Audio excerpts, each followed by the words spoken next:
എല്ലാവർക്കും എൻ്റെ drama review ചാനലിലേക്ക് സ്വാഗതം. ഈ ഹീറോയും കുറച്ച് വില്ലന്മാരുമായിട്ടൊക്കെ ഇവിടെ നന്നായിട്ട് ഫൈറ്റ് നടക്കുന്നുണ്ട്. ആ ഫൈറ്റിംഗ് സീനിലൊക്കെ ഇവന് നന്നായിട്ട് ഇഞ്ചുറീസ് ഒക്കെ പറ്റുന്നുണ്ട്. അവന് നന്നായിട്ട് അടി കിട്ടുന്നുണ്ടായിരുന്നു. അവൻ്റെ ഗേൾ ഫ്രണ്ടിനെ പിടിച്ചുകൊണ്ട് വരുന്ന സീൻ അവൻ കാണുമ്പോഴത്തേക്കും അവന് പെട്ടെന്ന് ഒരു എനർജി വരികയും അവൻ എല്ലാവരെയും നന്നായിട്ട് തിരിച്ച് ഫൈറ്റ് ചെയ്യുകയൊക്കെ ചെയ്യുന്നുണ്ടായിരുന്നു. അവന് പറ്റുന്ന രീതിയിലൊക്കെ മാക്സിമം അവൻ ഫൈറ്റ് ചെയ്യുമായിരുന്നു. എന്നാലും അവന് ബാക്കിൽ നിന്നും സൈഡിൽ നിന്നൊക്കെ അവനും അടിയൊക്കെ കിട്ടുന്നുണ്ടായിരുന്നു. അങ്ങനെ ഒരാൾ അവൻ ഫൈറ്റ് ചെയ്തുകൊണ്ടിരിക്കുന്നതിൻ്റെ ഇടയിൽ ബാക്കിൽ കൂടെ വന്നിട്ട് അവൻ്റെ തലയിൽ അടിക്കുന്നുണ്ട്.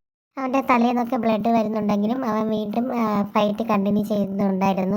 അവനെങ്ങനെയെങ്കിലും അവളെ രക്ഷിക്കണം, അതിന് വേണ്ടിയിട്ട് അവൻ വീണ്ടും ഫൈറ്റ് കണ്ടിന്യൂ ചെയ്തിട്ടുണ്ടായിരുന്നു. ഇത് കണ്ടിട്ട് ദേഷ്യം വന്ന വില്ലനാണെങ്കിൽ അവനെ ഗൺ ഷോട്ട് ചെയ്യുകയാണ്. അവന് ഗൺ ഷോട്ട് ഏൽക്കുകയും ചെയ്യുന്നുണ്ട്. ആദ്യമൊന്നും അവൻ ഷോക്കാവുകയാണെങ്കിലും വീണ്ടും അവൻ ആ ഗൺ ഷോട്ടിൻ്റെ നേരേക്ക് വരികയാണ്. അപ്പോൾ വീണ്ടും അയാൾ ഷോട്ട് ചെയ്യുന്നുണ്ട്. പക്ഷെ അവന് പ്രത്യേകിച്ച് വേറെ മാറ്റങ്ങളൊന്നും ഉണ്ടാവുന്നില്ല.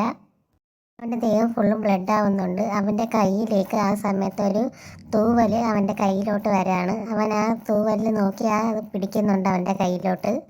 ആ സമയത്ത് അവൻ കുറച്ച് ഇമോഷണലായിട്ട് ആ ഗൺ ഷോട്ടിൻ്റെ നേരെ അവൻ വീണ്ടും വരികയാണ്.